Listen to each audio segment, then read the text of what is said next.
This is the Wild World podcast. Today we will discuss the new thylacine video from mainland Australia, alligators entering homes during the hurricane, the yowie, sometimes called Australia's Bigfoot, and Mika will be pitching a movie idea. Welcome to episode 25 of the Wild World podcast. I'm your host Thomas from the Wild World YouTube channel, and joining me is my co-host Mika. Hello everyone. How are you today? I'm good. I'm a little tired, but I don't have a job anymore, so I shouldn't be tired. But What an uplifting intro. no, I mean, like, I should not be tired because I'm not working. But I think the routine of going out and being outside and walking all the time is a bit more energizing than not doing that. You know what I mean? Yeah. Do you have anything on your wildlife radar? Yes. So there were so many things that happened. So I went to the Omaha Zoo, which is supposed to be the top. Some people say it's the top zoo in the US. And it's definitely been called one of the top 5 in the whole world. Some of the exhibits were like, well, I don't know if it's really that great. But some of them were really, really good. For example, the favorites for like zoo design for me would be the sea lion and seal enclosure. It literally looked like being at the beach in the Pacific Northwest. Like, it was so cooling how they had like the trees and stuff over it, and they had artificial waves and different patches of hot and cold water to help with the animals, like, so they can feel very in a naturalistic environment. So even though it was a hot day, like, it felt cool and comforting to be there. There was this really cool indoor jungle that was like, I mean, it was a jungle like with many different types of habitats in one dome. And it had pygmy hippos and like all these birds and colonies of bats. That was so crazy. It was literally like being in a jungle. But my favorite, I think, was the nocturnal exhibit, which is the largest nocturnal exhibit in the world, I believe. And one of the best parts of that was this creepy swamp. So you're walking through a swamp at night, and there was a beaver, and there were all these alligators, and you just see them like, and it's illuminated with red light, so you can sort of see it, but it's just so creepy because it's like darkness. And Are the beavers with the alligators? no, there's like cages. I mean, they're not all together in the same thing, you know? Oh, okay. But yeah, you can see the beaver making his lodge and dam, and all the alligators just sort of floating there with their eyes poking out, and the bats feeding, and cool stuff. Sounds interesting. One of my other favorite animals was the African golden cat, I believe, which some say is the ancestor of domestic cats, and it was really cute. Did you pet it? No. And there was also this. I've always thought this about snakes, that snake enclosures are not they're not interactive enough, or they're not like, you can't get close enough to the snakes because there's always glass between you and the snake, and it's like one snake per small little room, and then the snakes can easily hide and you can't see them. But the desert enclosure in the zoo sort of thought about this thought I have, and it had a whole bunch of rattlesnakes in one room, sort of like a typical zoo exhibit where it's like just a fence between you and them, and they were all just sitting around, such as a rattlesnake would be in the wild if you're like in the desert. So you could look around and see like 20 different rattlesnakes.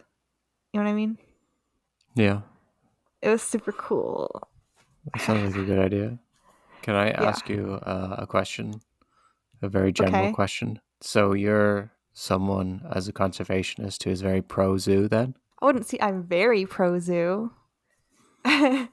I'm pro-zoo because they are doing a lot of good work. Like, a lot of really cool scientists work at zoos, and they're able to do research on animals to help the animals in the wild and to learn about habitats in the wild. Zoos are always trying to do better if they're accredited. Like, for example, sometimes you'll see an enclosure that isn't very good, but that's because the rules about being accredited are you don't have to change up your exhibit immediately. You can wait until the animal dies, because it's really hard to renovate a zoo exhibit. So, for example, if like a tiger was in sort of a bad enclosure and you're thinking, oh, this zoo is terrible, they're expected to have a plan for how they're going to make a better tiger exhibit after the tiger dies. So, for an animal rights perspective, you might find that like not good, but from a sort of understanding that the zoos, like the limitations of what a zoo can do and what they want to do, basically any accredited zoo, you're meant to take it on faith that they are doing their best. And I sort of do, and I think the accreditation thing, like they would step in if something awful was happening. I wouldn't say to go ever to a non-accredited zoo because there's no oversight there. Okay. Apart from zoos, have you done anything else animal related? Yeah, well, I was thinking about this question or problem, I guess. I discovered that the internet really doesn't know the difference between venomous and poisonous. And I thought it was sort of like a common knowledge thing by now, such as when everyone always talks about how tomatoes are fruits, that there's a difference between venomous and poisonous. But so it came up twice, and it really annoyed me both times. So the first time, I was wondering, like, are any snakes poisonous? As in, I eat a snake and I die, right? And I looked up list of poisonous snakes, and literally, okay, Google auto-corrected. It was like, did you mean venomous snakes? Showing results for venomous snakes. I was like, no, I did not. So then I did the thing where I like did the minus to filter out things for venomous. And then I Yeah. found a lot of results for poisonous snakes, and they were like lists of poisonous snakes, and it was just venomous snakes. And like the list was saying that they were poisonous, but they were venomous. So I couldn't. The only way I could find a list of poisonous snakes was from one random Reddit thread that was like, here are some snakes that are actually poisonous. And then I could check up on the specific species they mentioned and see if it was true that they were poisonous, and then I could find some information. But it was like, why won't you just let me look this information up? I mean, in some ways, I can imagine it as a public safety thing, where because people don't know, they're just like, "Hey, stay away from these snakes." But Doesn't I matter just if you wanted can't to tell the know difference it. between venomous and poisonous. Just stay away. The second thing that really annoyed me was there was a monarch migration through here, and I was seeing a lot of monarchs everywhere, and I noticed that there were some dead monarchs where their bodies were gone but their wings were intact. And I know that lots of animals will eat the bodies but avoid the wings because the wings are poisonous, right? I So then I didn't was know that. thinking, well, yeah, because monarchs are poisonous, but you can avoid, they store their poison in their wings. So I was thinking, like, are monarchs poisonous to a human? Because I was just wondering, like, because poison is poison, it feels like, it should be the same for most animals. So I looked up, are monarchs poisonous? And every single article was saying, no, monarchs aren't poisonous to humans. They are poisonous to like your dog or whatever. So don't let your dog eat them. But we have found that just because something is poisonous doesn't mean that it's any danger to you. So you can let it land on your hand. Don't avoid them. It's fine. And I was like, oh my God. I'm not asking if a monarch is going to bite me. I'm asking if I could eat a monarch and live. And I You like, have a bowl filled with monarch butterflies you just want to gorge on, I'm just but you saying need to that check. the articles were saying monarchs are not poisonous to humans. But then if you actually look into it, they definitely are, because they're poisonous to a dog. That means, I mean, that's not true because some things are poisonous to dogs, but not us. But like, from what I could find by reading into it more, if you eat enough monarchs, you will get sick. That means they're poisonous to us. So all the articles were just assuming that what I wanted to know was, is a poisonous animal venomous to me? So they were answering that question in the form of, is a monarch poisonous? And it was like, it's just, I know how to use English correctly. I know how to use these words. So just like answer the question I want. Well, a lot of people don't, and I guess Yeah, I know that. It's just like, I still barely know if a person could eat a monarch butterfly. I It's imagine just one is annoying. probably fine. Yeah, well, I don't want to eat any, but it was just a question I had. Okay, and my third thing on my radar is I had a wildlife themed Halloween party last weekend. I'm going to send you a picture because I want you to guess what the costumes are. Does that sound fun? I guess. No, it does sound fun. Here you go. Okay, well, I know that you're in a like flying squirrel, right? Yeah, I'm a flying squirrel. One guy there's one guy in like, he has orange gloves and almost like green overalls or like rubber costume. I'm guessing he's like, and he has sunglasses. I'm guessing he's like a toad or a frog. Yeah, he's a red-eyed tree frog. Yeah. Okay. The guy standing next to you, is he some kind of a moth? It looks like he's in a wingsuit. No. If you look at the colors, and there's a pattern also, it's feathers. He is a duck. Oh, a duck. Okay. Yeah. Um, the guy on the far left is just wearing a white hoodie. I know, polar bear. No one liked his costume. I mean, we had a costume contest, and his was voted last, so it was very low What is he effort. supposed to be? He is a duck, a pecking duck. It's all white. Oh, I just realized the other guy next to you, I'm guessing, so he has a red bandana, white shirt, and then a black, like, hoodie. Mm. Is he a penguin? No, he's a type of bird called some kind of grosbeak, like a rosy necked or something grosbeak. Yeah, there's too many birds. Yeah. Um, the one person kneeling on the floor with antennas. I'm guessing there's some kind of a beetle. Well, she has like an orange shirt over all black, and then she has antennas. An ant. She's an insect, sort of, but not. She's a velvet ant. Okay. A And velvet ant then, apparently is not an ant. It is a type of wasp, is what I learned. oh no, I hate those. I hate those freaky insects that pretend to be something else. Yeah. So yeah, she's a velvet ant. So she looks like an ant, but she's actually a wasp. And then the person to the left of her, is wearing a woolly sweater. I'm guessing they're a sheep or a koala. Well, here's information about it. She's wearing a fluffy white sweater over an all black outfit. Polar bear. Yeah. Yeah, you got it. Good job. Okay. So it was really fun. Do you think our costumes are impressive? Is this what you would look for Some in a people are putting more biologist? effort than others. That's all I'll say. I did say it was supposed to be low effort for them, so anyway. I think the the tree costume frog that is my won. favorite. That's the one that won. So yeah. Also the duck, the colorful duck, not the white duck. Okay, let's move on to wildlife news. I liked that you Okay, put a little music thing. Do that again this time. That was good. Okay. You can go. Okay, so recently a video came up online of what has been alleged to be a living thylacine on mainland Australia. So it was posted by the channel Ambiguous World, and he uploaded this thermal footage showing the small thylacine running through a clearing with some kangaroos. So to be clear, I did want to mention I did email the creator of the channel, a man named Christian, and he did give us permission to react and use the footage.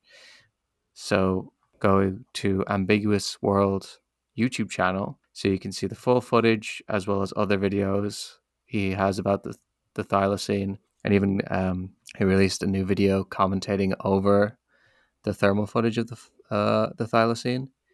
And in the video, we have an animal, relatively small, quadruped, thin tail, long snout, pointed ears, and it sort of hops along through the clearing past some kangaroos.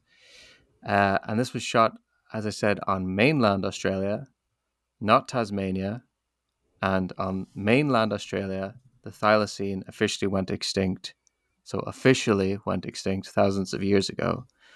And I did want to say I'm sorry to Christian that he has to deal with dozens of comments below saying, what about the Hobart Zoo thylacine that was in the 1930s? And everyone saying it's not thousands of years ago. He clearly says mainland Australia, because I got similar comments on my video when I was just talking about the Tasmanian tiger. Anyway, so he is correct to say that it officially went extinct thousands of years ago. So yeah, we have the video up. What do you think? Do you think it's a Tasmanian tiger? It was pretty interesting to watch. Like it did look like it could be, and there are lots of people who are saying they've analyzed it and it is. To me, when I first saw it, I thought it looked like a weird raccoon. Like the facial markings are very distinctively raccoon to me. I don't know. Maybe that's what thylacine has too, but uh, I think I also, think it's I think those are just heat patterns though. I don't think you can. oh yeah, maybe. But like I'm not a thylacine expert, but I could see an argument for it being a mangy thing because the first thing that I saw was raccoon. I don't know why. I guess I'm just biased by the eye patches, but it just looked like a raccoon with a non-fluffy tail to me. Because I've seen lots of Okay. raccoons. Do they have raccoons in Australia? They have like everything in Australia. I don't think it looks like a raccoon at all. Or it could be like a small dog. A lot of people were saying mangy fox in the comments. Mm-hmm. Maybe it is that. It's sort of hard to say what it is exactly. It is There, compelling. yeah, because it's kind of doing a hopping motion, Mm-hmm. and it would seem like its back leg is one of its back legs is injured, but he said he made like an extra video where he went over this, and he said that it wasn't really injured. That was the way it was moving. So it's kind of hard to say. And it's also kind of hard to say is that I've never seen video of a thylacine before it was declared extinct where it's running. I've only seen them in cages walking around the cage. So I don't know if that is how they run. If it is actually injured, I mean, I guess you could say it could be an injured thylacine too. Well, Doesn't? apparently the thylacine had a very strange gait. So, Yeah. Yeah. I don't. I mean, I guess you could watch his channel to see more information on it. Whenever there's footage like this, they always have to come to the sad conclusion that it's hard to say for certain what it is. But in terms of thylacine videos, it's probably one of the more interesting ones I've seen in a long time. I'll do my next story. What I want to know is what do you know about the captive panda conservation situation? The only thing I've seen of note in the last few years about that is that it's tied to diplomacy and geopolitics with China, but I haven't looked into it any more than knowing it's tied to it. Yeah, the New York Times just did a really long sort of investigative journalism piece about panda breeding, the Chinese panda breeding and lending program, and it found a lot of problems and dishonesties that are going on. The major conclusions are that the pandas are not being used to repopulate the wild. In fact, more are being taken from the wild than are put back. The pandas are being sent around the world in a way that isn't important for breeding, and they're not contributing to genetic diversity. So, like, China keeps the best genetic pandas back in China, and they send sort of superfluous pandas around the world. And the zoos breed the pandas mostly because cubs are very popular rather than because they're useful for the gene pool. So, one quote I thought was good was Dr. Bacon from the director. She's the director of the Bear Care Group and veterinarian at the University of Central Lancashire. She said, "All we're doing is producing more pandas to live in captivity and have those same experiences over and over again."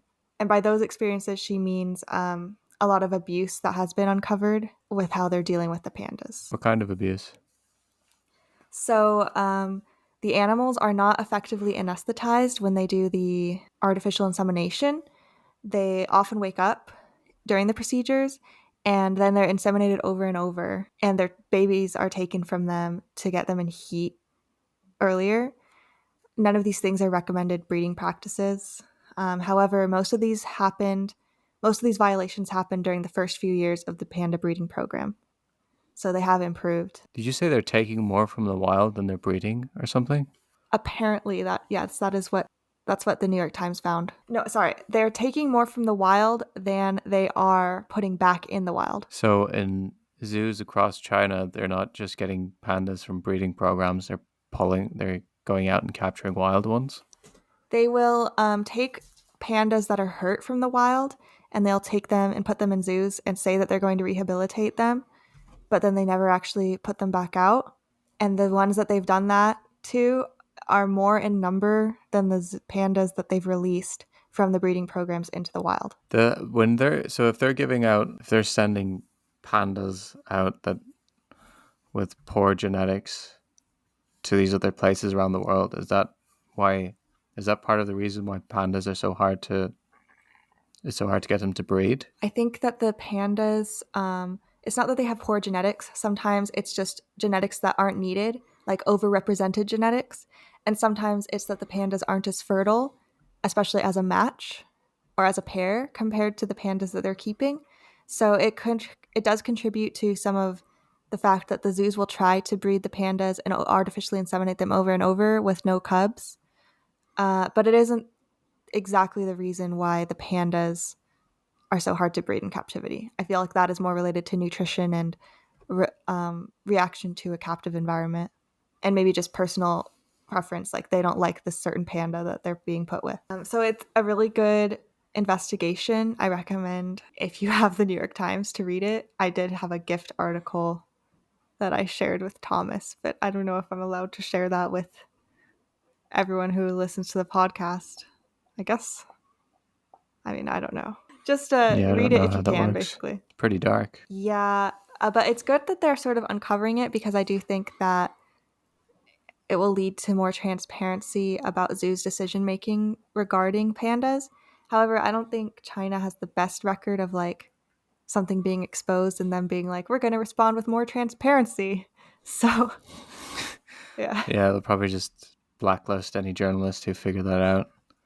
Another problem is that we are not sure of these numbers. Like they say that the number being taken from the wild is more than the number being released, but the New York Times can't confirm that because the China panda counts are notoriously unreliable.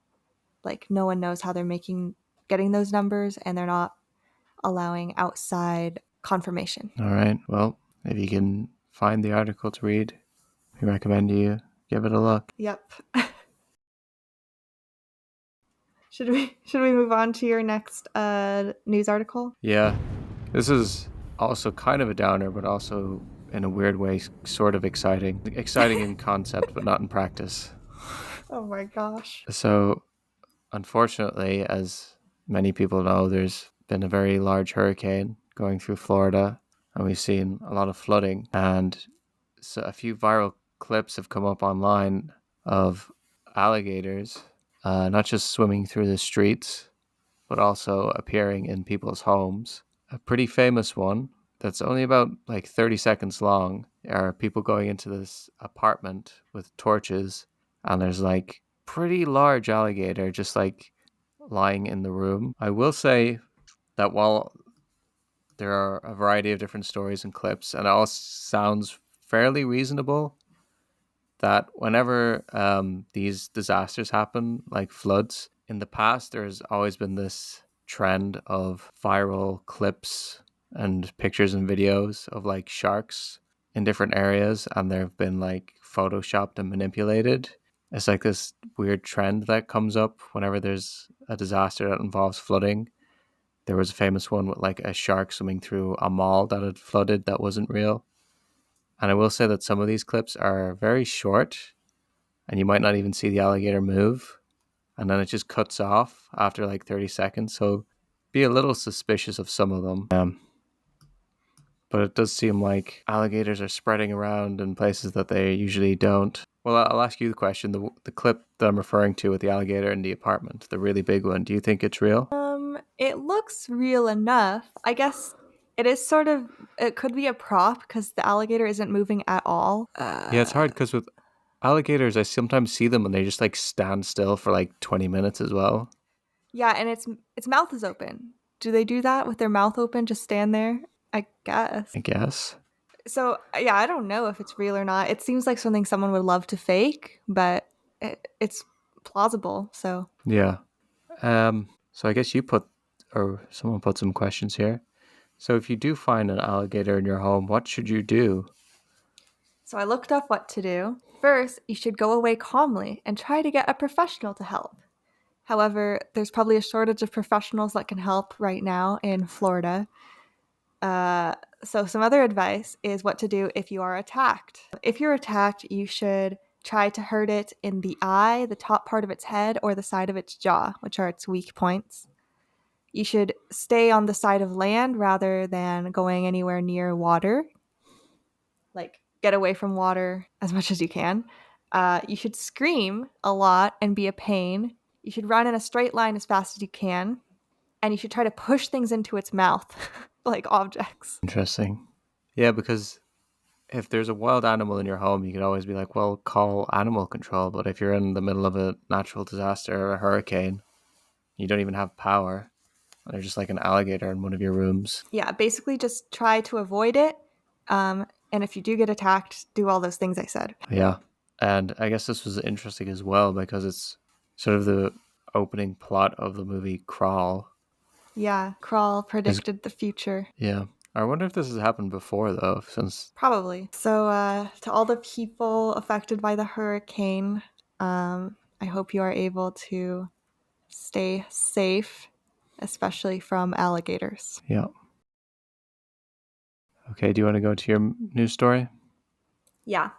So this is a short one. Just take a look at that. It has a cute little video. It is about a recent study published in the journal Biology Letters about a scuba diving lizard from Costa Rica and Panama. Okay, so I think I figured out how this lizard figured out how to scuba dive looking at this video. He creates an air bubble on top of his head.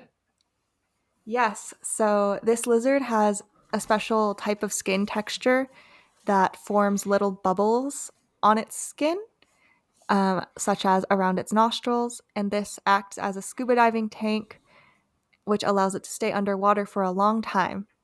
So why do you think that might be helpful? Well, before I even read the article, can it hunt something under the water? Can it get some food?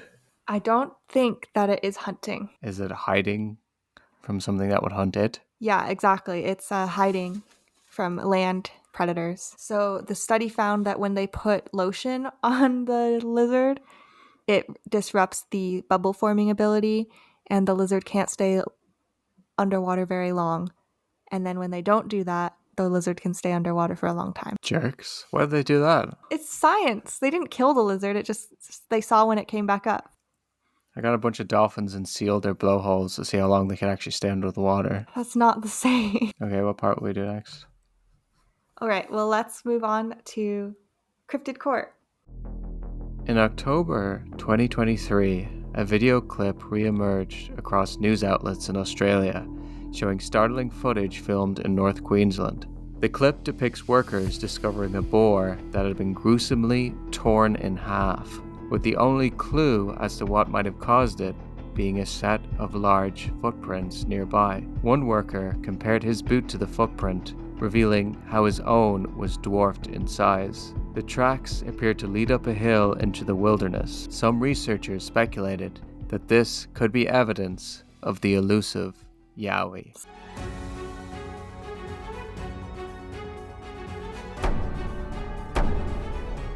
The Yowie is also known as the Yehu, the Yuri, the Hairy Man, or the Yahoo. It's a fanged humanoid bipedal marsupial or gray ape featured in Aboriginal mythology. It also has a lot of other names, and the word Yowie came from Yui in the language Gamilaroi or Larai from southeastern Australia.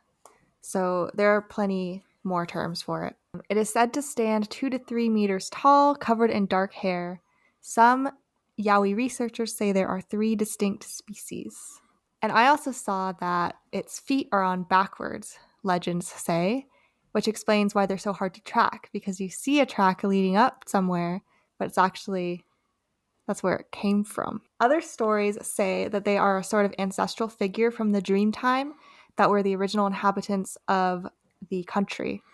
And I thought this was really interesting because of how the Aboriginal oral histories and legends are so ancient and depict a lot of like good zoological information. This indicates to me the possibility of encounters with another humanoid species right at the beginning of human expansion around the world, when there were other humanoid species we lived with. Mm-hmm. So I was just going to say, so these stories could be like remnants of a time when humans were living with other bipedal human type species, and they've carried on this like story from then until now. Right. I've read on the Cryptid Wiki, so I don't know how accurate this is, but that the Yowie is described as being the more aggressive version of a Sasquatch, and has been reported ripping off the heads of kangaroos and dogs, and apparently ripping boars in half.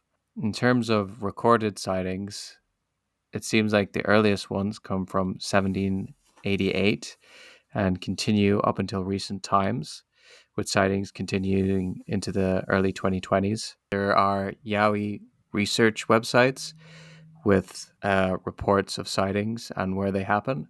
So the highest number of sightings is in New South Wales, followed by Queensland, and then Victoria in that order.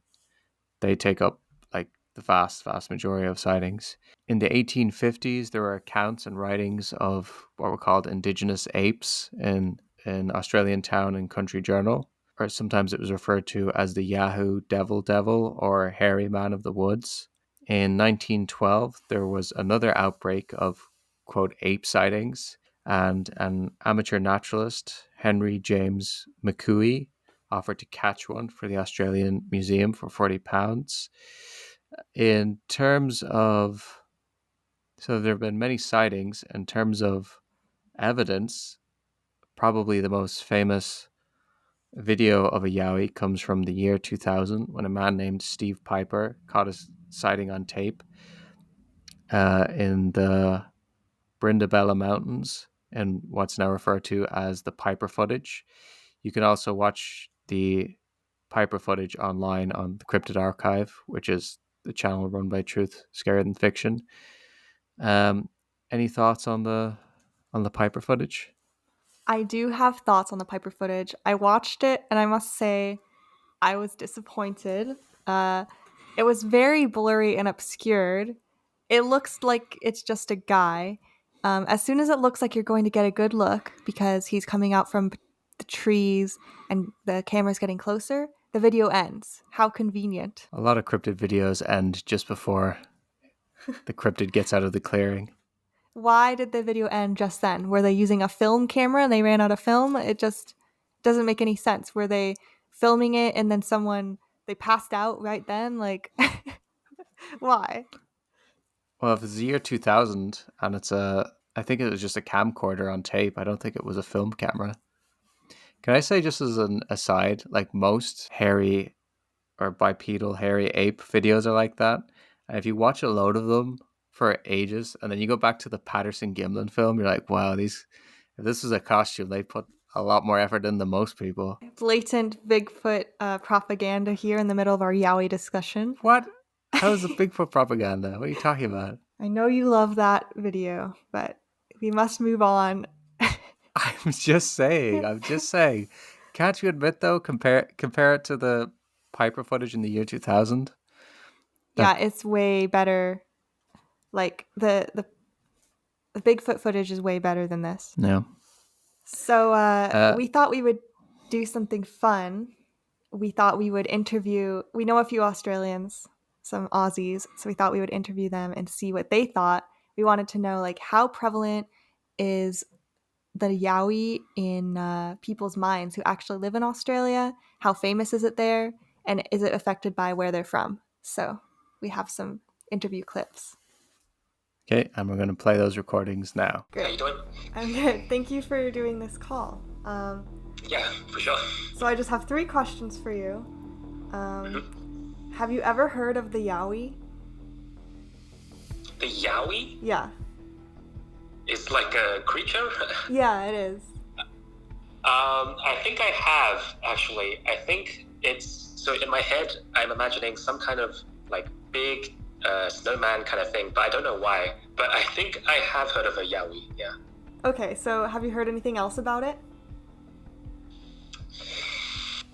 No. I think the only associations I have in my head are that it's a sort of like a Yeti kind of large-looking creature. That's about that all. But yeah, I think I might have heard of it. Yeah, okay. That's basically, it's like the Bigfoot of Australia. Yeah. Do you think it could be real? Probably not. I think my bias would be to say no, but I don't have any, that's not a very strong opinion. Okay. Well, that's all I have. Thank you. It's going to be Okay. in my podcast. No worries. All right. I hope that was helpful. Yeah, thanks for your time. Bye. Bye-bye. My first question is, have you ever heard of the Yowie? Yes. I don't remember what it is exactly. It's something along the lines of like an Australian equivalent of Bigfoot. So it was like a kind of a big creature that, that some people would, claim to see. The only reason why I know of it is because when we were kids, they used to have a little chocolate treat, kind of like a Kinder Surprise, but it was in the shape of a kind of like a monster, and that was called a Yowie.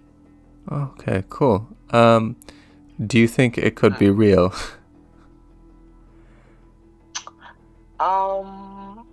Possibly, maybe it was real, but I don't think so.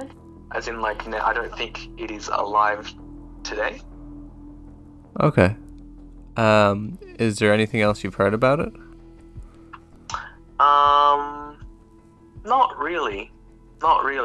Just trying to think what else not Okay. really. Other than, it's from, like, Aboriginal, kind of Indigenous Australian kind of stories. So my first question, have you ever heard of the Yowie? I actually haven't heard of the Yowie, except out of the concept of like the chocolate ice cream. Right. So there's an ice cream that is called the Yowie, but it's not related to the sort of Bigfoot creature. Yeah, I had never like really put those two and two together, because on the packaging, I had a look the other day. On the packaging, they're still quite popular here, especially in the summer. It's got this little like, now that I think about it, it is kind of like Bigfoot looking guy, on the packaging. But in my brain, I always just thought like weirdly it was just like an ice cream with legs, like a hairy ice cream with legs. But outside of that, I haven't really heard about like it very much. Okay. So you haven't heard anything about the Yowie ever, like a sort of ape man running around Australia? No, I think, I guess my impression is that like the Bigfoot or Yeti would probably like hide out in the big trees, like in the woods, or like maybe in the mountains. But because Australia is so big and like Western Australia has the majority of like the desert, and all the mountain ranges and all like the big tall trees and stuff, that's kind of over east.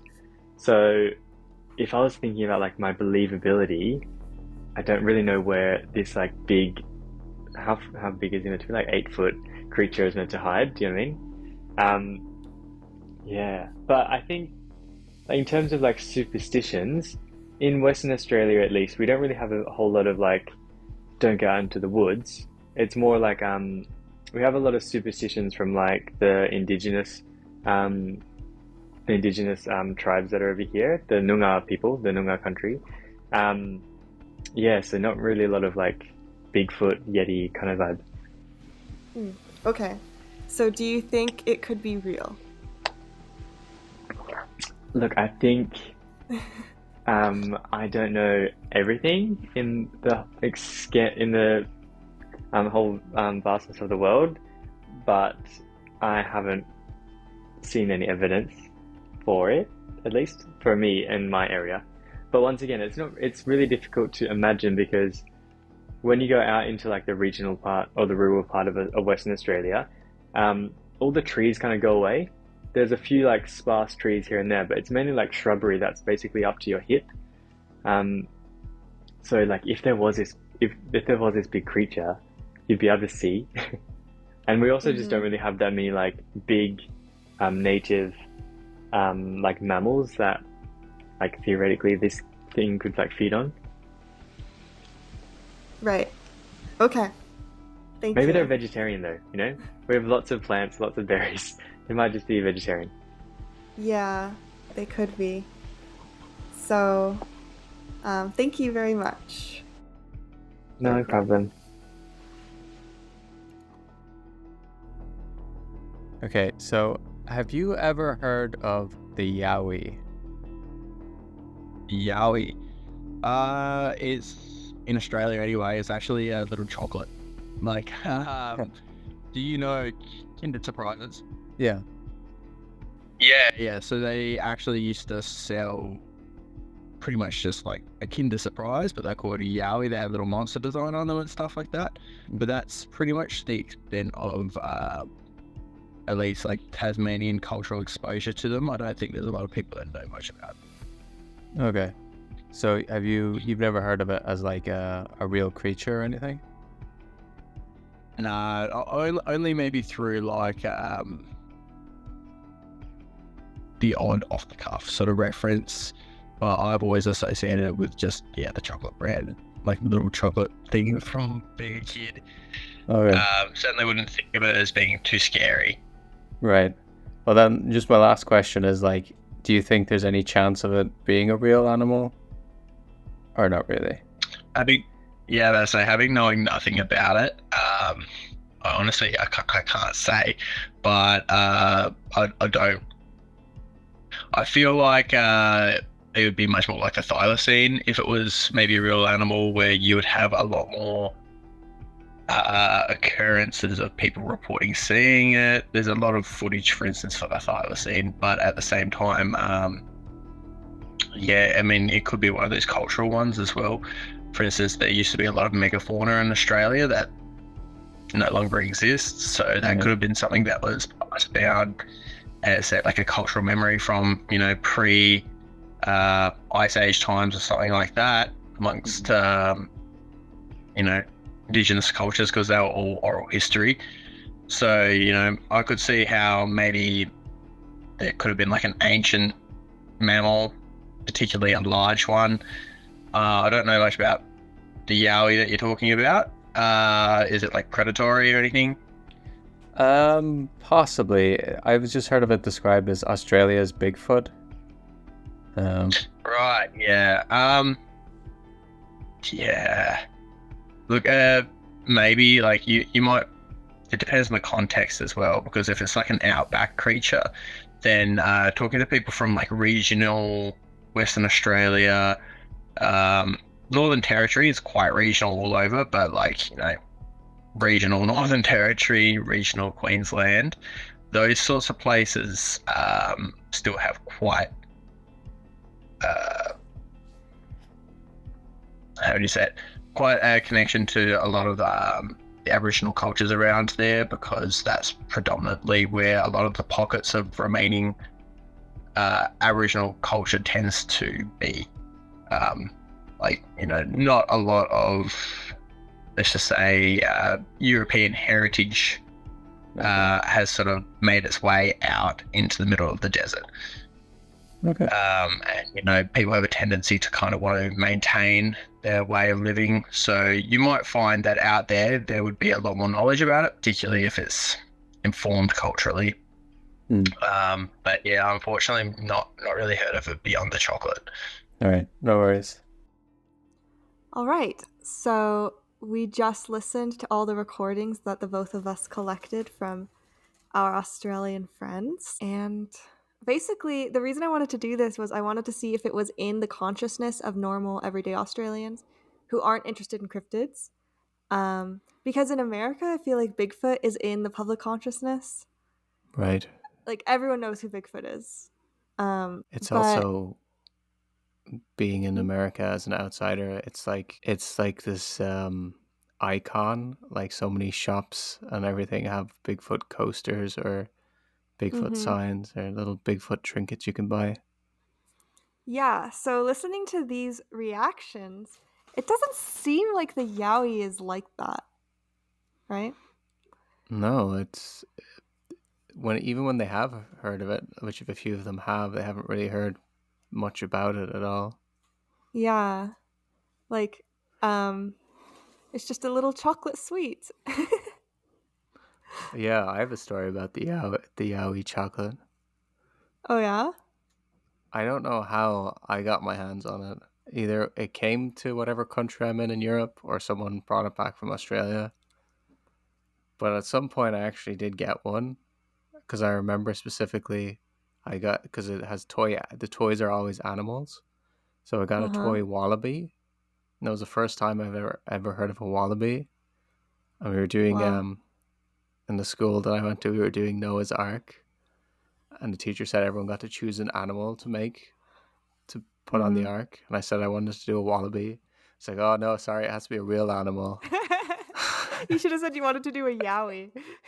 Yeah, that's my That's story. bad. Yeah, it's interesting that like it has animals in it, but it's called the Yowie. So it's like Yowie just means animal fun. Like it doesn't mean the Yowie in that context. Well, I think the chocolate was in the shape of like a monster.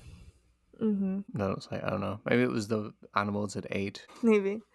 Um, let's see. So lots of people mentioned the chocolate. And then when we asked like if they thought it was real, mostly they said probably not real, possibly real, haven't seen any evidence, hard to imagine, as far as the west of Australia, which does explain why more sightings could be in the east, the forests. Like Hmm. Max's, should I say his name? I think we can say that. Well, I checked with everyone for the first name. You can message him Oh, afterwards. I think first names are okay. okay though. Anyway, Max's observation that they would be in the east where the forests are, that matches our like sightings data. And he didn't even Yeah. know that. So I thought that was interesting. And another thing I thought was interesting was that both Peter and Michael said maybe it was real.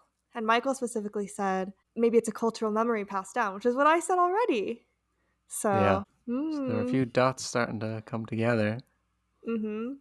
And he also said it would be more like the thylacine if it was real, more sightings, which is sort of what I was saying before, like that it's possible it's just a cultural memory that's been passed down and that people aren't actually seeing it now. And if they are, they're like cryptid freaks. Well, I don't know if you should say that, Obsessed with but cryptids is what I I don't know mean. if you should say that either. Because Okay, I'm there, sorry. I mean, you have to search them out, but there are a few notable sightings. Like there was some politician who claimed to have seen one. Hmm. If that's notable All to right. anyone, maybe it isn't. But yeah, it is a good point though, because like probably every few months, if you like follow cryptozoology stuff, there's something about a thylacine.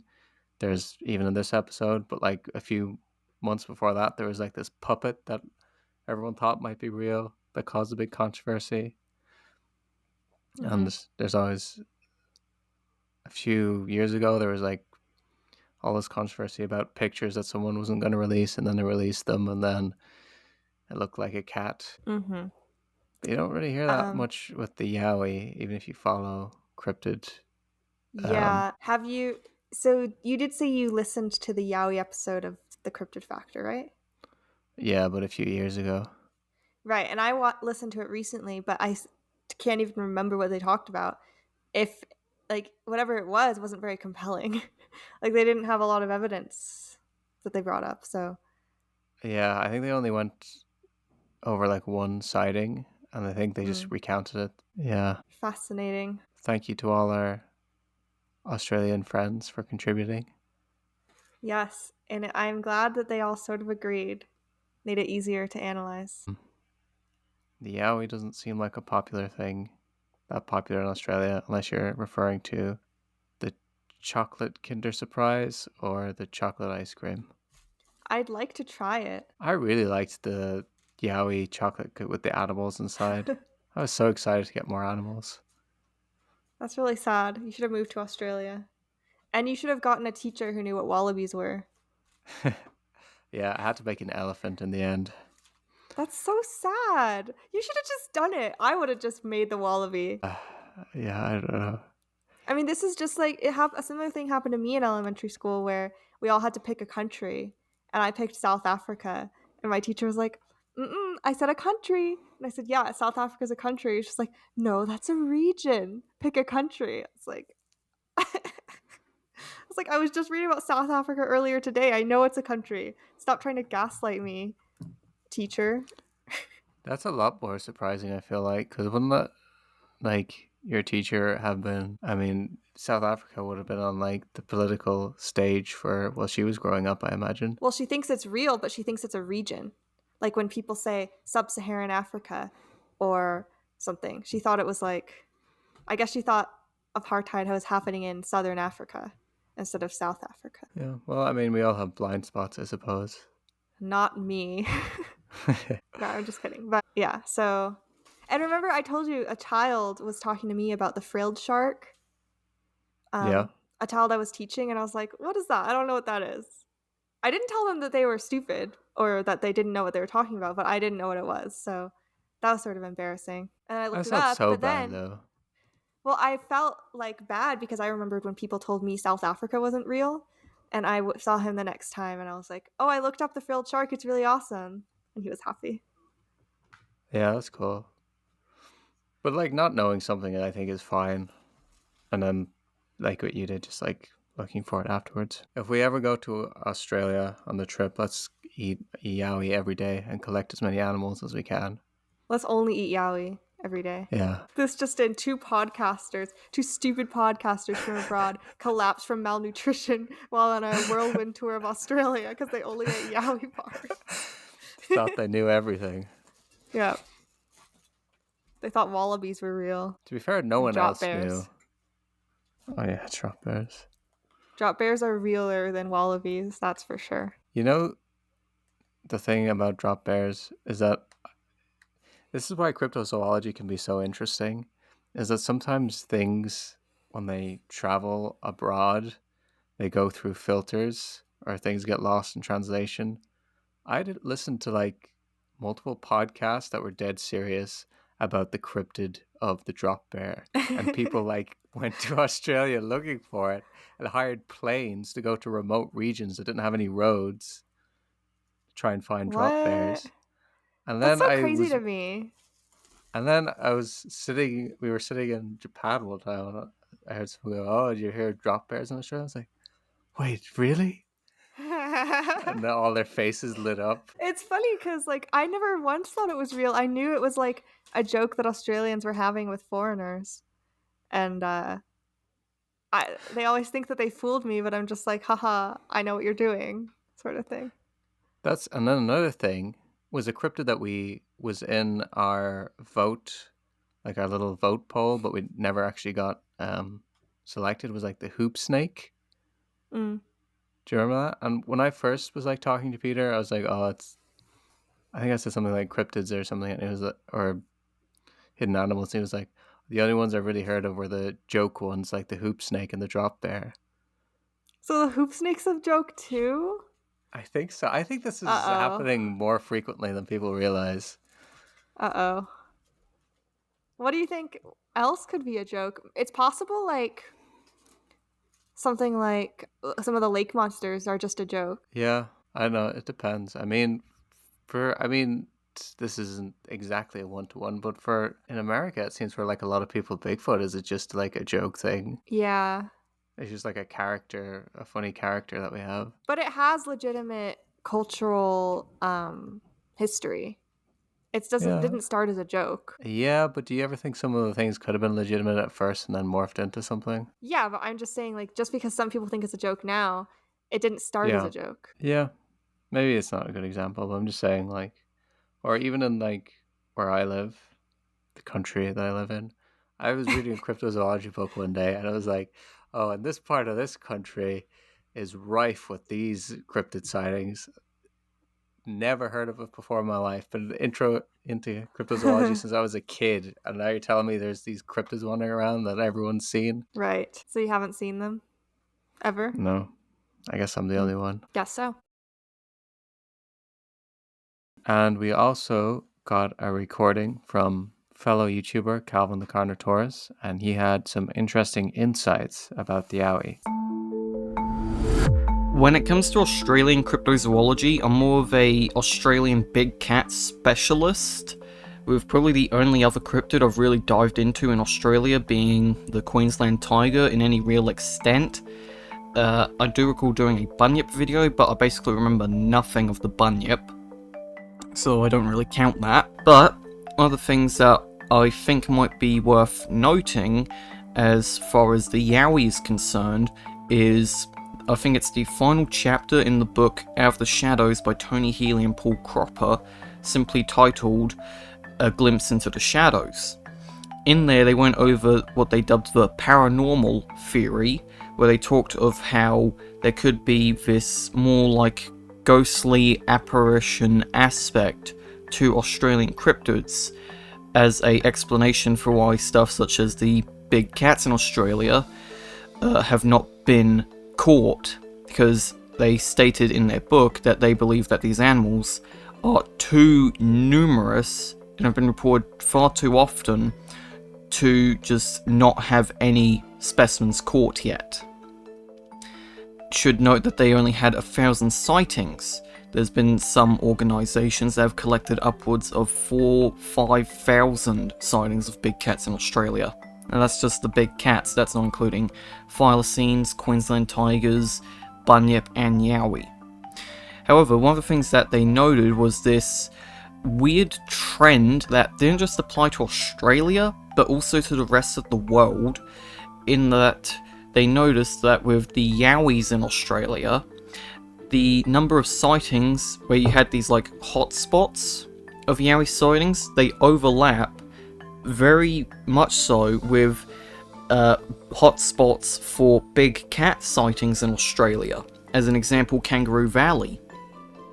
Another trend that I remember, I think it was Tony Healy noted in an interview he did on the podcast Beastly Theories, was that a lot of the yowie sightings that him and Cropper had looked at occurred under power lines, which does bring up a sort of interesting aspect to yowie phenomena, I guess, because it does beg the question of where, well, could it be that they have some attraction to power lines, or perhaps maybe there's something like maybe some electrical radiation, or whatever you want to call it, coming from the power lines that causes the witnesses to actually see yowies.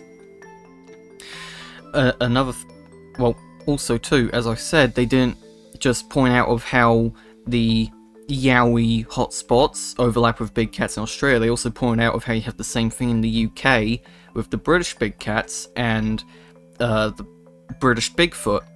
And they also noticed the same with Sasquatch in North America and alien big cats there.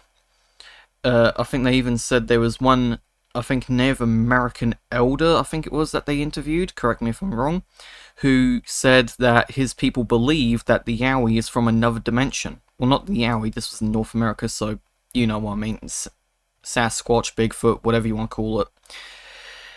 So, it is fairly interesting, especially for me, considering the fact that, well, as they point out, US, Canada, I think also, and Britain, and Australia, well, that was all originally a part of the British Empire at some point, even though America did break off far earlier from the other two countries listed.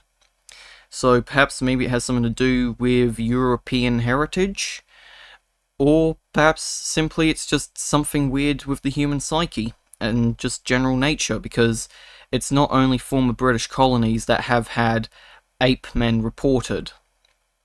Anyway, that's about the extent of what I think I can say on the yowie. Hopefully you and Mika Thomas very much enjoy my own personal insight as someone with very limited knowledge, and can't wait to see what your thoughts are on the yowie. Anyway, have a good day. Okay, so thank you very much to Calvin the Carnotaurus for all his insights. There's a that few. was a good thought. Those were good thoughts. Yeah, there's a few different points that were pretty interesting, actually. I guess the overlap with the big cats. I've heard before with Sasquatch that there's overlap with UFO sightings, but apparently now there's also overlap with big, mysterious big cat sightings. That was interesting. I didn't know that. Yeah. Not sure It why does that make would you- be. Makes you think about, like, one explanation could be these are places that people go, that they like to go if they like drinking or doing drugs, like places for spiritual contemplation or places for just partying. and being out of their mind, you know? Like that could be one explanation, because I know there are some places where people are more likely to go if they just want to relax and, like, I don't know, take a psychedelic drug. However, you could think of it more as maybe these places have some sort of energy, but then you're getting into like spiritual explanations rather than biological. Yeah, it's going a little bit too close to the edge for me, but I don't know, maybe it's not something I can really comprehend or get on board with, I guess. And maybe it is paranormal or extra dimensional or something like that. It could also be to be a little bit of a downer and a skeptic that the people that are going to these places in search of cryptids are probably more inclined to believe in more than one cryptid and more inclined to maybe mistake a variety of wildlife for different cryptids. Yeah, that's sort of what I mean. I mean, I did say it could be linked to places where people like to drink, but it also could just be linked to places where people like to search for strange things. Or maybe on a more positive note, maybe it's like these are environments that aren't as well explored, and that's why there are more mystery animal sighted there. Right. Well, I will say there are environments that are harder to fully see. For example, Australia interior, I would say, is less explored in that it's less populated, but you could see for miles, you know, compared to in a jungle, it's easier to mistake things for other things. Yeah. The power line thing was pretty interesting. Like seeing by power lines, that's an odd connection. Maybe it's something to do with the electrical currents or something. Or maybe if it is a real creature, though, I wonder if like an animal would use them to navigate as well. Mm-hmm. I heard about that, so it's The power possible. lines I've heard about power lines being used to navigate for animals. for known animals. Yes, although I can't remember which animals we were discussing at that time. Yeah, it wouldn't be surprised me that much. I feel like I've also heard of animals using roads as well to navigate. Yes, monarch butterflies use roads because they have good habitat on the side. Right. And I guess then another point was the thing about like the like former colonies. I think it's sort of a mashup though. Like it sort of feels to me like there are always around the world there are always like legends of but sometimes just sound like other people or like other but different humans that are like maybe a little bit more spiritual or like a little bit more spirits or a little bit more like I don't know different in some way. Yeah, I don't really think it has anything to do with British colonialism, because remember, this is also something that is in the Dreamtime stories of Aboriginal people. You could say that like European derived people are having sort of a misinterpretation of these stories, similar to how many people say they're misinterpreting the stories from Native America, Native North American people. But yeah, like it is sort of influenced by the wild man story from Europe, but I do think it's more human tendency rather than some innate thing from, you know, British people to see a humanoid mysterious creature. Yeah, I just sort of I kind of feel like maybe it's like there's a humanoid mysterious creature, but then like it sort of reminds me of the Yeti. Like when you look at original writings on the Yeti, they're like these spiritual beings and guardians on a different realm and everything. And then the Daily Mail, the British tabloid newspaper, talks about like these as a flesh and blood ape Bigfoot creature in the mountains. And I feel like sometimes there's an inclination to take legends of different humanoid beings and kind of force them into a Sasquatch archetype. Yeah, that's why I'm saying there's some misinterpretation of native legends and trying to say that it's an animal necessarily. Yeah, because we didn't really get into that much with Bigfoot, but there's a pretty great video by Trey the Explainer where he went over like Bigfoot and Native American culture and how there's these books written all about it and how like here's a list of 100 different native examples of a Bigfoot, and he goes into it and he's like, okay, they described wild people in the woods who were maybe a little bigger or something, but also lived in homes, used tools, had language, had fire, had clothing. It's like, this isn't really a Bigfoot. This is just, these are just different people. Yeah, it reminds me of that audiobook we listened to talking about the Alaskan, the guy who disappeared in Alaska. Remember? And his idea was that there are these people out there, like the wild people who aren't contacted by Europeans, and wished him harm or wish humanity harm, but they mostly stay to themselves in like wild Alaska. And they don't exactly have homes, they're more nomadic, but they have a society and use tools and all that. So that could be interpreted by someone who's used to thinking about Bigfoot as Bigfoot, even if it's just like, this is a different tribe or this is a legend about the other sort of thing. Yeah, exactly. Especially if they like, I mean, you even see it today with like tribalism, but like if someone's your enemy, you add like different things. Like it seems like a common thing is if someone's your enemy, you call them giants. Like, especially if you defeated them in battle, it's like, well, they were way bigger than us, but we still were able to beat them all up. Right. So I did collect some theories about what the Yowie could be. These are strictly zoological theories rather than the possible spiritual explanations. So one thing is it could be a large marsupial. There were large marsupials in Australia in the past, like larger than and different than a kangaroo. So one example is the Hulitherium, which was like a marsupial panda. And in some ways it looks sort of humanoid. What do you think? Yeah, I think that was in the calendar you got me. I forgot it almost I looks got like a you a giant calendar. sloth. Yeah. Oh no, exactly. I can't find it now. Yeah, I think I vaguely remember. Yeah. Another theory is it could be a primate rather than a marsupial, and this was a primate or great ape species that rafted to Australia during the same time or slightly before the Aboriginal Australians went to Australia.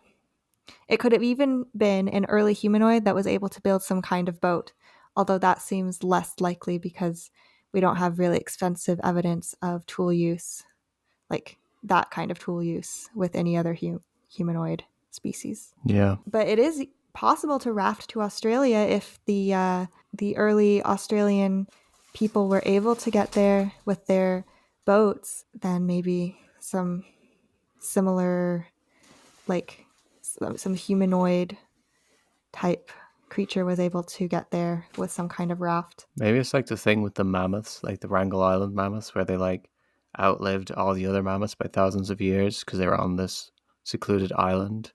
Maybe they were a group of humans, non-Homo sapiens, that lived on some secluded area that liked to use boats.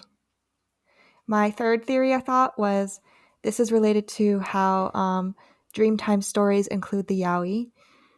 And if you don't know about the Dreamtime, it is almost a philosophy, a way of thinking, and a mythology from many different Aboriginal cultures that describes the ancestors and like beings that were there before humans were here. So I believe that this is actually strong anthropological evidence in many cases. And because of that, because they're prevalent in Dreamtime, I think these could be memories from the move to Australia. So the people had to come from like mainland Asia, Africa-ish. I mean, I'm not really sure exactly where they came from. I think it was like they came because no one knows the exact route, but it does seem that they were island hopping from in the region of Indonesia, and they possibly encountered orangutans, gibbons, or other humanoid species there. And this was noteworthy, and they told stories about it even after they got to Australia. So it's just a memory of their journey to Australia. No, like an oral tradition maybe passed down for... Yeah, because the oral tradition of Aboriginal Australians is one of the best and most ancient in the world. Yeah, I think I remember when I was looking up the mammoths, because I did a video about like claims of living mammoths from like different natives, and it seemed like a lot of it was like maybe oral tradition going back to when people actually did live with mammoths. And I remember like trying to look up what would you say, the earliest or the longest tradition of oral history, and I think it was from like Australian or Aboriginal culture. Yep, so those are all my theories. We didn't really debate, we just discussed. I will say it always does like confuse me a little bit. I know anecdotes aren't like it's the lowest form of scientific evidence, some would say.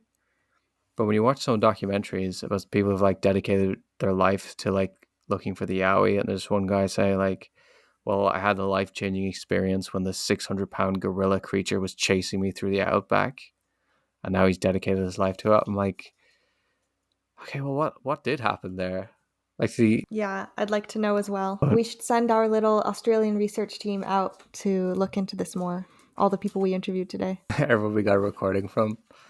Yeah. Well, they were pretty spread out, and I think they have lives, but No. Their new lives are to investigate this for us. Go out, start walking, and just don't stop until you see a I know. Yowie. I bet there's a pretty cool like wildlife to find in interior Australia as well, though that hasn't been discovered yet. Maybe. But they'll never know unless they start walking right now. Chop, chop. Right. So do you think the Yowie could be something that still exists today? I am most inclined to believe my Dreamtime oral history theory in that it is just something that existed before, either on Australia or on the path to Australia, and I don't think it's around anymore, if I had to say. Yeah, I think I agree with that. But I hope I'm wrong and there's huge gorillas hanging around there. Yeah, the world would be better with more gorillas, I suppose. Oh, that just reminded me of another thing I saw at the zoo. There was this gorilla, and he was walking around with something stuck to his foot, and we were all like, "Oh, what this guy? It's like so embarrassing, like someone walking with toilet paper on their leg." But actually, we saw him sort of move his foot so that the like fabric was on the ground, and then sit on it. He was carrying and moving a chair. He was being clever. Yeah. So anyway, that's sort of irrelevant, but great apes are cool. Okay, well, let us know what you think of the Yowie. Thank you so much to everyone who did recordings for us. Yes, thank you. Yeah. But I guess we'll move on to Wild Chat. Yes. So today... today I have a really great movie idea that I came up with recently. Yeah, so we're going to do like a pitch meeting similar to like Shark Tank or Dragon's Den, except for a movie idea rather than a business proposal. And Mika is going to try and pitch a movie idea to me as if I'm a movie studio, just to try and convince me that it's a good idea that should receive funding, I suppose. Yes, so listen up. I have a great idea for a horror movie, a sort of animal-based horror movie, which is, a cool genre that people still enjoy these days. Have you ever heard of the ivory-billed woodpecker? Yes, hasn't it supposedly gone extinct? Yes, it's one of the most famous recently extinct animals that people are trying to prove is out there still. It's sort of a cryptid, the kind of cryptid that used to be just a real animal. And so the thing about the ivory-billed woodpecker is that sometimes people say that they have a video of it or a recording of it. This is important because the ivory-billed woodpecker isn't on the endangered species list anymore because it's extinct. However, people are constantly trying to prove that it is not extinct and that it should be protected and that it's still out there. So then scientists will go to the place of the sighting and look for more evidence, and then no one's been able to find real concrete evidence. For example, usually the videos can be debunked as being a similar species. So my idea, the movie would be called Ivory Build, and it's about a scientist who wants to prove, or they're just doing a routine survey to see that the ivory build is real or really out there still. And they have hope about it. So they go there to where the ivory-billed woodpecker is from, which is... Somewhere in Canada, no? Southern United States and Cuba. Oh, never mind. So they go on a trip there, and they're just sort of in the middle of nowhere in the south of the U.S., and then they see the ivory-billed woodpecker, okay? And like for a while you think, oh, that was just the other woodpecker, and they find out that yes, it was. But then cryptid style, they get a few blurry shots or a few bad recordings, and then they keep going deeper and deeper into the forest until they find something that really is the ivory-billed woodpecker. However, it isn't the ivory-billed woodpecker. Like, it looks exactly what they're looking for, but then it turns out it is this violent creature that kills people by like impaling them with its beak. And that's the reason no one has found it, because when you find it, you die. The ivory-billed woodpecker wasn't particularly large, though. It's changed. It's mutated for some reason. It's different now, and it's a killer. How big is it in this alleged movie? Well, I'm gonna look at how big it is in real life, and it is like it's like half the size of a human head. So if you imagine it was just a little bit bigger, that beak is deadly. I think it's hard to imagine this bird being scary. I don't think it's hard, because think about a woodpecker. What it does, it like uses brute force to make holes in things. Okay, but imagine a bird coming towards you. Like, birds are pretty fragile. Even if this was like a hawk. But it's clever. It's sneaky. You're like, what? Huh? And you're looking around. I think I heard it. And then it comes from behind and just stabs you in the neck. I don't know. The ending of the movie would be the final person is able to capture one and like disable it somehow. And they're able to take it back to civilization and prove to the scientific community that it's real. But then, like, it escapes. Yeah, maybe it escapes and it's like, uh-oh. And it was pregnant or something. So that sets it up to be a cool, ambiguous horror movie ending. I don't know. Who did you want to cast in this movie?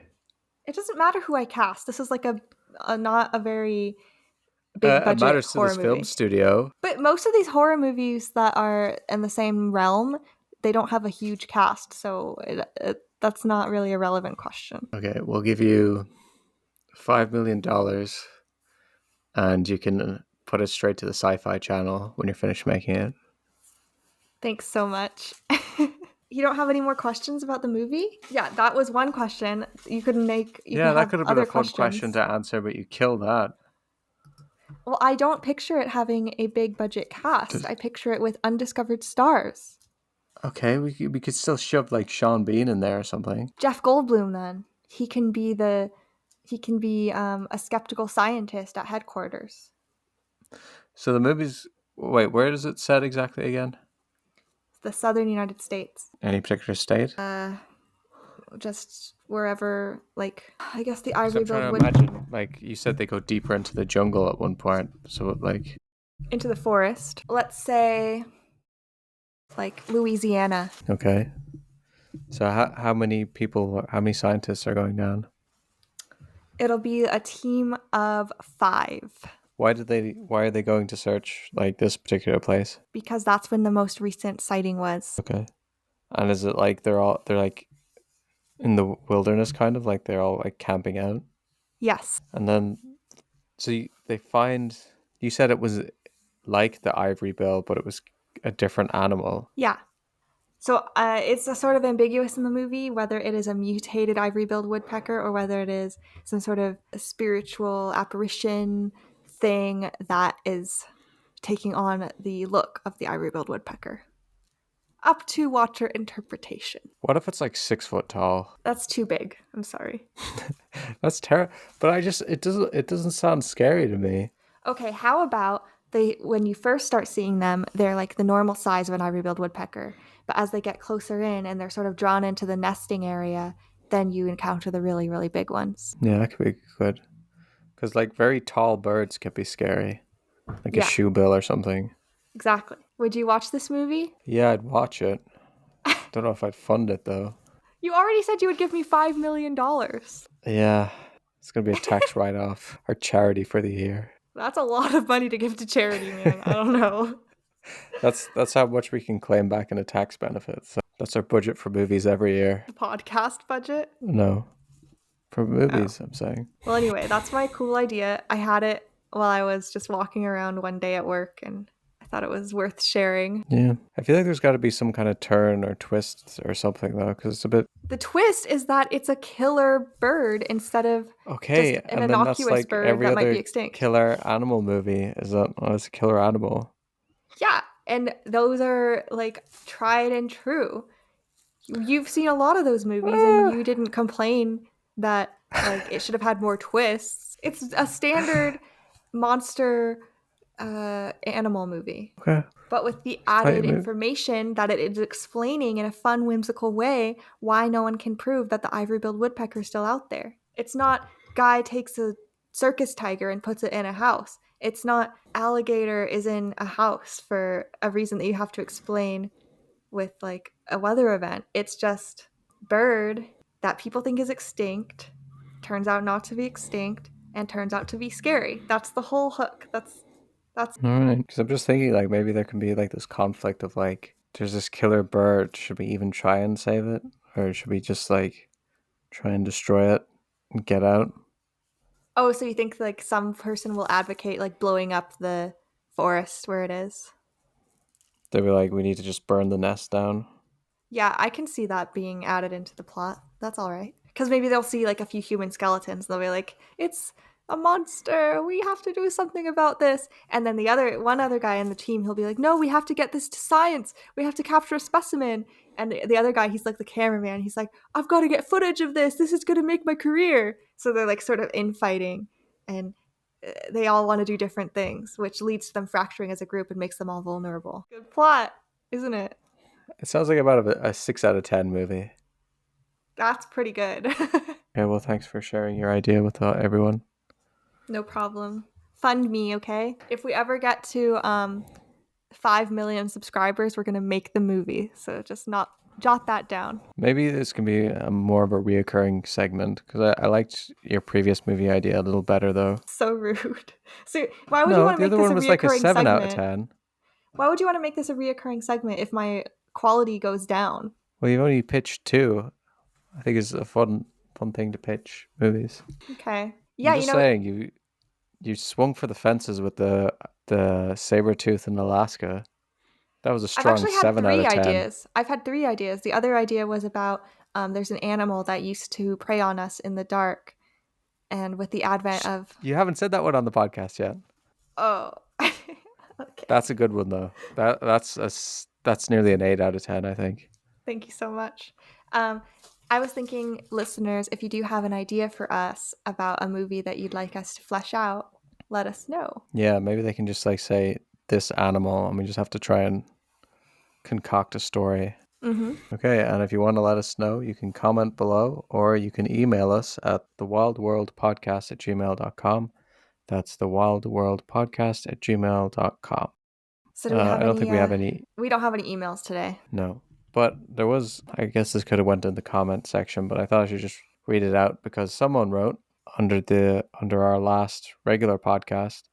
I always make it to the very end. Thank you for the fun times. Even today I made it, or perhaps main it. Oh, that was on our podcast? Yeah, remember I Oh, said no one listens to the... Yeah, they actually left a reference to the maned wolf. Yeah. I'm so happy. Thank you, Yannick Deutscher 8621. I'm gonna assume you're German, so that's why. Say thank you in German. Oh, Dankeschön. Vielen You Dank. say anything. Yeah. Huh? We said that you would answer any specific question, but they didn't leave a question, just a nice comment. Oh, like I could ask them, what's your favorite German cryptid, if there are any? And if you are German, which I guess you could not be, but since your name is saying that you're German, I'm gonna assume you're German. Was ist deine Lieblingstiere? What's your favorite animal? Let us know. Okay. Thank you. That was happy. I was glad I got that comment. All right. You have some YouTube comments for me? Yeah. Don't look, because I can't even remember what this was. Okay. Even if someone proved that Bigfoot really does exist, there will still be people who say it's not real. Was this under our Bigfoot discussion on the podcast? Any well, thoughts I guess on that? That's true. I mean, even if science proves that like fossil fuels cause global warming, there are going to be people who believe it's not real. So, What's your source on that? my source is lots of things. But the new one is that dinosaurs aren't real. Have you seen that? That's become a new thing in politics. I haven't seen that. I didn't know that was something people thought. In the last like 2 or 3 political debates I watched, that's come up. Dinosaurs in the political debates? I've never heard that. Yeah, in political debates, not presidential debates or anything like that, just lower tier political debates. Well, okay.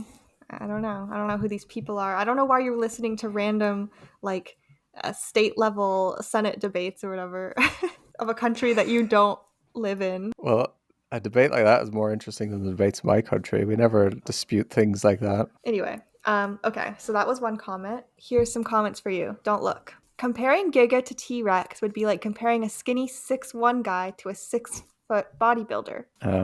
Is that why the T-Rex is king? Yes. Do you agree with this assessment? I guess. Okay.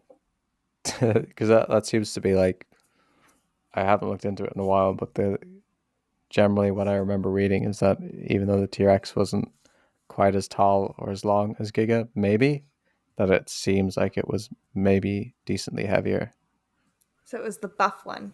And Giganotosaurus, right? Giganotosaurus was skinny and frail. Is that it? I don't know if I'd say it was like frail or skinny, just like maybe not as thick and robust as T-Rex. Maybe.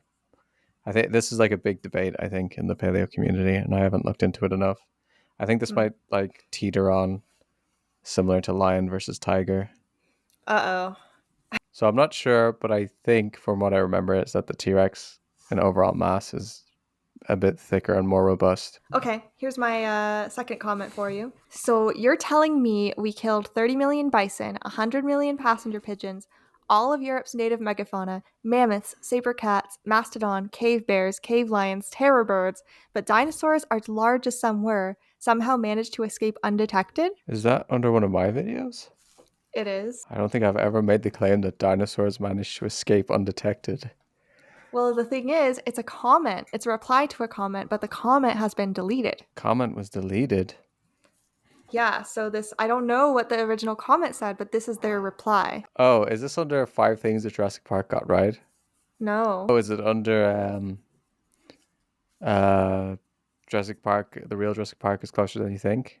Nope. Is this one of these weird threads where there's like 100 comments replying to each other under a video and they're arguing about like religion or something? No, it was a short comment thread. Do you want me to just tell you? Yeah. It was under, could some mosasaurs still be alive? Oh, okay. So I guess someone said something Mosasaurs like... aren't dinosaurs, so gotcha. Yeah, yeah. So unless the original comment was talking about dinosaurs, which wouldn't be relevant to that topic, this person thinks that mosasaurs are dinosaurs. I don't know. I was like, how did it get there? How did this conversation get there? That's what I wanted to know. I wonder who deleted, because I don't think I deleted any comment. I wonder if the guy or whoever did it was like, oh, actually, I don't want to get into this debate. I changed my mind. Yeah. So that's all I've got for you today. Yep. Okay. Thank you very much for watching and or listening. If you're watching on YouTube, please give us a like, subscribe, comment, share your thoughts. Oh, today's Easter egg for you to include in your comment. Why don't you mention you choose it. You choose it this time. Mention a trapdoor spider. Okay. Yes, mention a trapdoor spider if you've listened this far. Thank you so much. Yeah, and we'll read out your name on the next podcast if you like. Okay, thank you very much for listening. See you next time. Yes, thank you. Bye.